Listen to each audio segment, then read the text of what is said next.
What's up, ladies and gentlemen? Welcome to The Good, The Bad and The Stupid. It's Tuesday the 20th of October.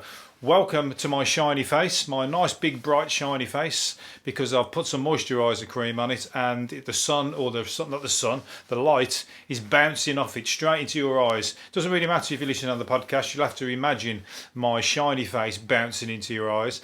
Otherwise, you can watch it or see me on YouTube with my big shiny face bouncing around. Anyway, I hope you're well, and you've got more news, or I haven't got much news to talk to you about today. It's all a bit slow news day, or average news day. I did watch a good programme last night though, the Trump show. It was quite good. Did anybody see it? I watched the first part of the Trump show, and it was loads of people who used to work with him who are giving their opinions about working with him. A lot of them, they got sacked. There wasn't all dissing him, to be honest. A lot of them was like spilling some interesting facts, but some of them, they believed that they also deserved to leave or get the sack. So I don't think it was like a real character assassination, but it was showing behind the scenes about how he didn't even expect to win. So he just like, fuck it, I'll roll with the punches. But it was good behind the scenes look at what's going on. One thing I do like about him is that he's just making it up as he goes along, and he's telling everybody else to fuck off. Even the people in his own circles who were telling him how to do things, he's deciding to do it his own way. And he's putting the establishment nose out of joint, which is good from any fucking angle. Anybody that does that is good, but it's just, if he's, I'd rather it be from slightly to the other side, rather than to, you know, some of the people that are getting stirred up by his behaviour, should I say.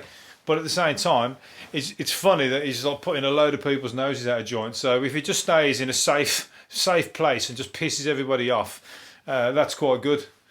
It's just when he gets political or fucking, you know, foreign politics and all that, that's where it gets a bit dangerous. But it was pissing all the all and sundry off, and he didn't care. That's quite good. That's my kind of entertainment. Anyway, moving on. And there's somebody else that's going to be not to my liking in the future. Although I'm not your everyday criminal, of course. But they're going to have robot judges. They'll have robot fucking presidents and everything by then. Probably we've got robot judges who are going to put you in prison based on your physical. Artificial intelligence, we be able to tell within 99.9% of accuracy whether you're telling a lie or not. That's going to be fucking. Well, it's good. It's good if you're guilty. I mean, you know, it's good if you're like serious crime and you're guilty. You fucking, you know, you're going to get caught out.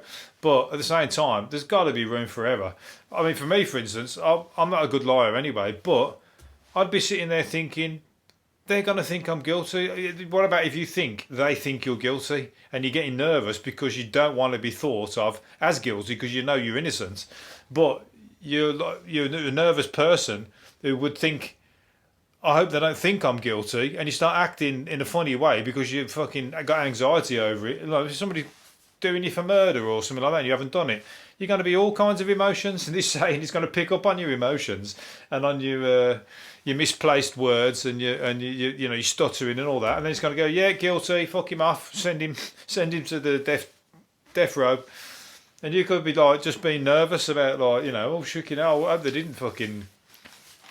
I'm a bit nervous about these judges. I've heard that they, you know, so that could work both ways. So we've got a Judge Dredd situation coming on.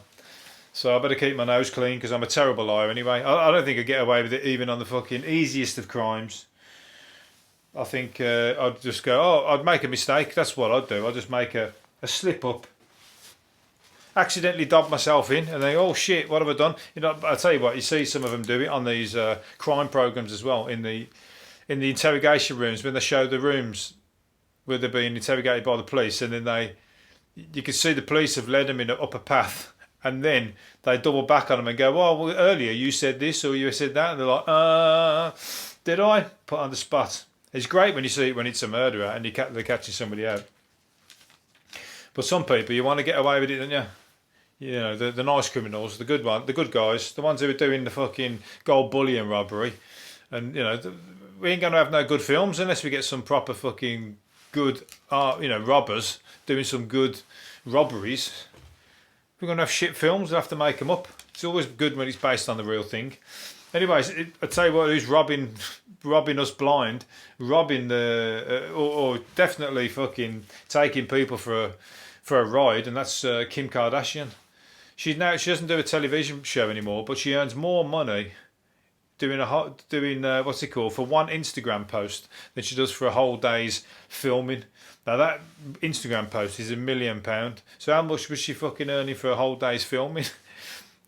A whole day filming to me would be like a couple of £100 or something. To her, it's like million or hundreds and thousands. And she's going one Instagram post, which she gets £1 million for. That's fucking mad, isn't it? I'll just be banging up the Instagram post constantly. I'll tell you what, you wouldn't stop me. I'll be banging them up all day long. Nude ones, everything. Whatever keeps the people keep coming back. Whatever keeps me fucking taking millions. Ka-ching, ka-ching, ka-ching, ka-ching, ka-ching. But I'd saying that, I'd work a whole year's filming for the cost of one of her Instagram posts. It's all wrong. The money's with the wrong people. One day it's going to be with me. You mark my words. You listen to my words right here and now. It's not going to be illegal. I'm not going to end up in court explaining myself. It's all going to be legal, and you're going to go, that guy was talented. He was good. Shame we haven't got a podcast anymore. He's got all that money now, so he's decided to do one and live the life of Riley. I'll come back and say hello every now and then. Anyway, Bruce Forsyth, an old English treasure who dodged the tax man at the end of his life by giving all his money to his wife. I think that's what he did, didn't he? Or was that Ken Dodd? One of them. They both died roughly around the same time. Anyway, but what's it called? He one of his mates went into his hotel room once, and he's an old guy, isn't he, Bruce Forsyth? He was like in his 80s, and he went into his room, and a porn film came on the TV. a porn film was on there, and it accidentally, maybe he must have rolled. You know, when you sit on your remote control and the TV flashes up where you paused, but it had gone all dark. Something like that happened, and a porn film popped up on the TV. I wonder how he explained that. I'd know if I read the story, but I haven't. It flickered into life. Ass Ventura. It's got to be fucking crack detective. Ass Ventura, crack detective. Was the graphic that screamed onto the screen. Ass Ventura. I gotta love the porn piss take names. Ass Ventura, the fucking crack detective. That's up there with the best. That's up there with 10-inch Ninja Turtles. There's a good one. And Shaving Ryan's Privates. That's an old classic, isn't it? But yeah. So yeah, I wonder if he got embarrassed. Did he? Doesn't say. I don't think Bruce knew that he knew. He's spilling the beans now that Bruce is dead. That's talking ill of the dead, I'm afraid. Telling us that he likes Ass Ventura after he's died. That's a shame. Don't worry, Bruce. You're still all right in my books. Shows you normal. Shows you human. A dirty human, but a human nevertheless. Phil Collins' wife sat it again. Phil Collins' wife, I was speaking about her yesterday. His ex-wife, who wants more money off him. He's having to spill the beans now and trying to fucking counteract so she can't get any money off him.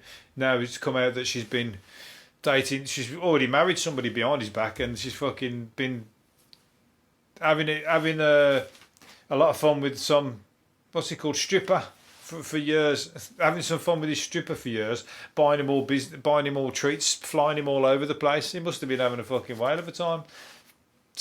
Like a sugar dad, sugar mummy. But with Phil Collins' money, that's the fucking problem. This is one of our English treasures, Phil Collins. I'm sorry. He's gonna take you. He's going to take you to court, and he's going to win. He's going to win based on these stories because she seems to be a right player. Basically, she's already had 25 million off him, and then they got back together, and then she now wants more. So it was obviously another little ploy. But Phil knows what he's doing. Hopefully, he'll get back on stage with his. Who's the band he was with now? Genesis. You'll have to do a tour after that. He's going to have to do one tour and he'll get all his money back. And he'll be like that, back in the fucking game again. She can keep her toy boys. They're all fucking her off now anyway. They all realise now that they want her for her money at the end of the day. It's the same old process. So she'll get upset when they piss off. after having all her money. Just what she's done to Phil. It's the pot. It just goes round and around and around, that one. It's all the karma, the old karma, the karma roundabout.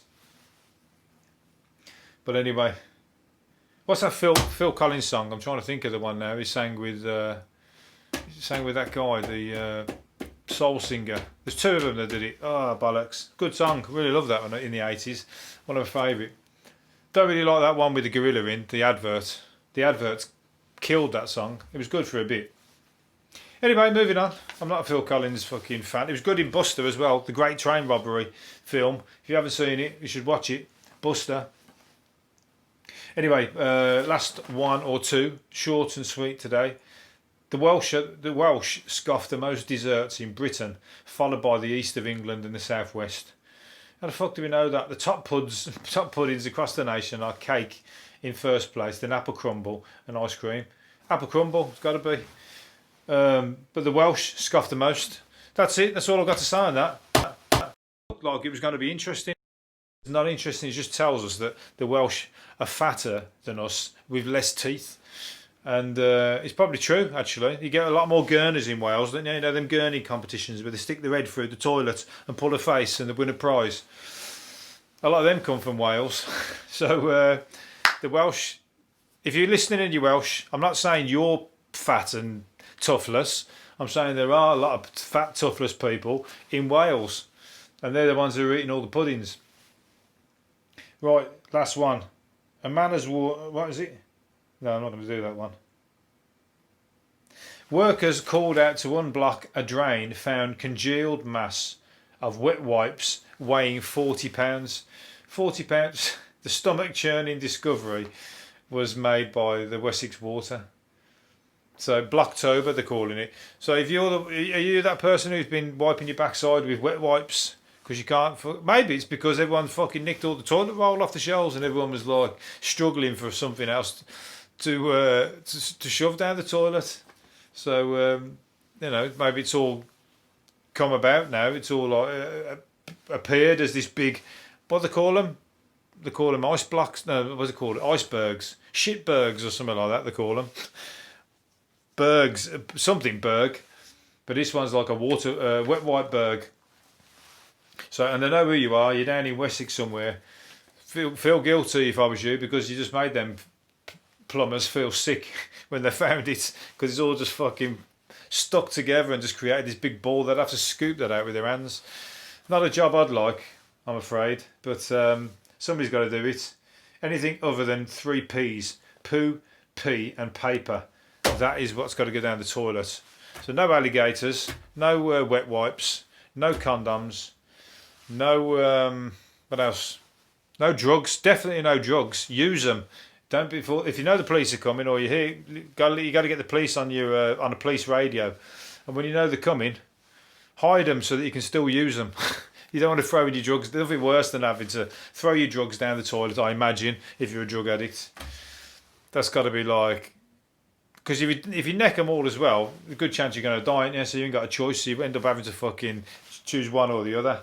It's either throw them down the toilet, get really high and possibly die, or go to prison. That's a shit conundrum. Well, you got to hide them better. That's what you got to do. Hide them better, or do them quicker at the very least. Anyway, that's all I'm going to do for now. Hopefully you've enjoyed it. I'll do another one tomorrow. See you later. Bye.